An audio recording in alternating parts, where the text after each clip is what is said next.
Shaq Lawson has re-signed with Mhm. the Buffalo Bills. 1-year deal per Mike Garafolo of the NFL Network. No official numbers yet, but my prediction is that the deal is probably somewhere around the league minimum for a player of his vested status. What are your thoughts on this move here, re-signing Shaq Lawson? I like the move. It gives the Bills a little more another body in the room with the absence of Von Miller potentially for the beginning of the season. I actually Mhm. thought Shaq Lawson played pretty well last year, all things considered, right? I mean, I think the expectations on him changed obviously from when he was here the first time around to post re-signing him last year. Um, and the fact of the matter is he played pretty well, right? He played well Mhm. against the run.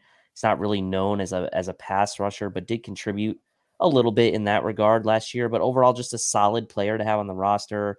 Clearly, um, his best football in his career has been played in Buffalo, so it makes sense for him to come back into a situation where Mhm. he has played his best football. And obviously, the Bills need to really, whether they're pure pass rushers or not, get those bodies in at the edge position with the absence of Von Miller and not knowing when he's coming back. So I do think it was a really smart Yeah. and good move for both sides.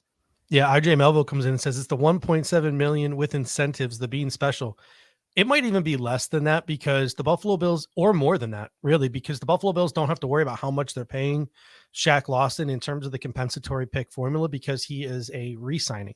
That $1.7 million number is for outside free agents, so they don't equate into that formula that will get the Buffalo Bills or net the Buffalo Bills a third round pick next year for the loss of Trey Edmonds. But as you said, like this re-signing is really good depth, especially with that Von Miller injury. I would Mm-hmm. not be shocked if this offer had sort of been on the table, maybe since like the start of free agency or even for at least a couple of weeks. And sort of Shaq Lawson just needed to come to grips with the fact that maybe his market isn't exactly flush outside of Buffalo, which is really the only place he's ever produced, swallowed his pride and just accepted his destiny that he's going to be a lifelong Buffalo Bill. And Chris Jenke comes in and says, does not preclude you. And I think those words were going to come out of my mouth because in terms of Shaq Lawson, we know exactly who he is. He's a wave edge who's great versus the run and gives you minimal pass rush productivity. So this does not preclude you from targeting a pass rusher at any point in the draft because pass rush, at least while Von Miller is out, is still a glaring need for the Buffalo Bills. I know you spent the weekend on, the Cover One Network talking with our guy Joe about how the Buffalo Bills maybe need to add a pass rusher. I believe you guys took Will McDonald in the first round of that mock draft that you guys did. And, they were good the last season up front. But when Von Miller left the lineup, the Buffalo Bills were not good. So we know what life is like with Shaq Lawson and without Von Miller. So, of course, this position could still easily be upgraded.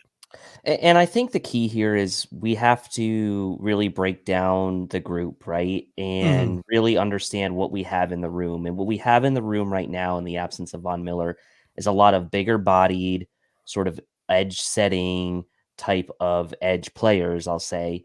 And really not any one of the guys between Gregory Rousseau is probably the best one of the group, Mhm. and obviously so AJ Epinesa, Basham, Shaq Lawson, right? Like there's not a Mhm. there's not a really an excellent pass rusher in that group, right? There's good, very good edge defenders, but we need someone. And I know Epinesa had 6.5 sacks last season, but as I use this Mhm. phrase before, they were hollow sacks, right? Like how many of those Yeah. really came in big moments? So I'll use that term from time to time because the box score doesn't necessarily reflect like the impact that he might have had on outcomes of games. And I guess that's my point, right? With the edge Mhm.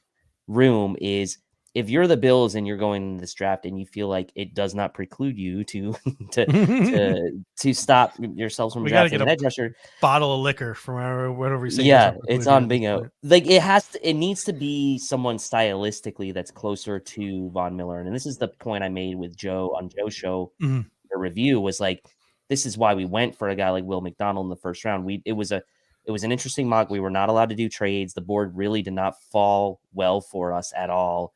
And we kind of said, like, this is the style of rusher we need if you're going to add to the room and make that investment. So I still think there's work to be done here, but I also think that the Bills could get away with not drafting an edge, and they could get away with it. Catch the Air Raid Hour every Monday at 9 p.m. on the Cover One Sports Network.